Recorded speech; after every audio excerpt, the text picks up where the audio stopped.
All right, what's up, people? So, what I want to do in this video is I want to try to lay a little bit of a groundwork for the.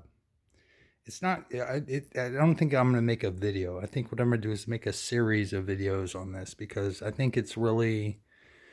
There's a lot of things going on, and uh, I'm going to keep that. That is so awesome. I love that. That was so awesome. My Chimay fell down, and it almost killed who that guy is. I have no idea.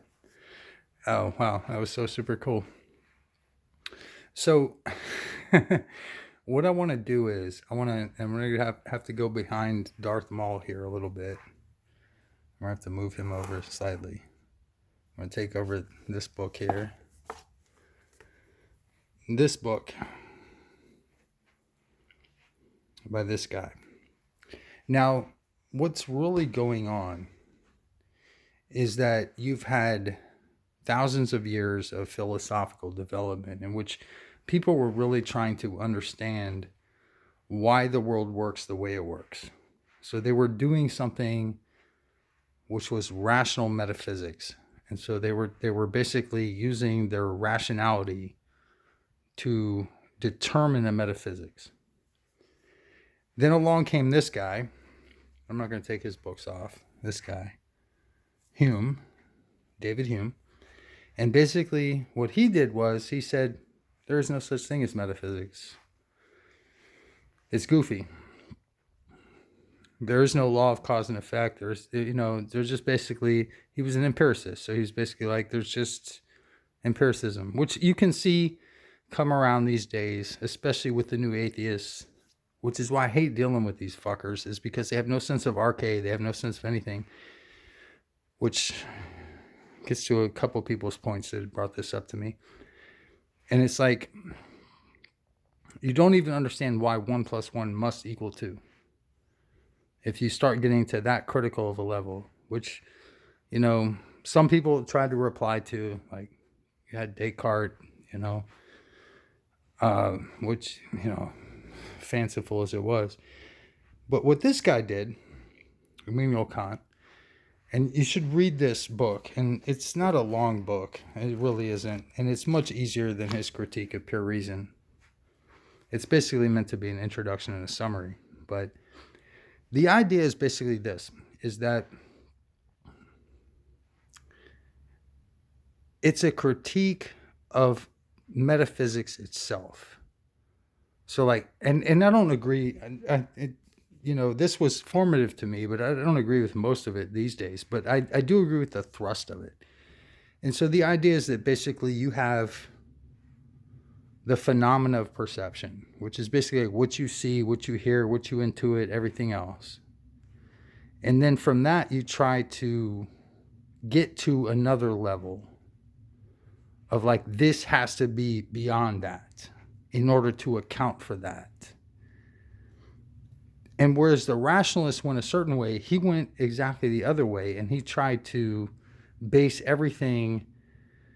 Basically, he went bottom up instead of top down, if I had to fucking simplify it for non-philosophers. So when we start getting into Donald Hoffman, and I really think Donald Hoffman is one of the most brilliant thinkers of our time, and I really think he deserves a lot of respect for that. I disagree with him on a lot of things, but what he's essentially trying to do is he's trying to say that the world, now look, this is all going to sound like the Matrix because the Matrix popularized it, but the world that we actually see has almost nothing to do with reality itself, or what Kant would call the noumenon.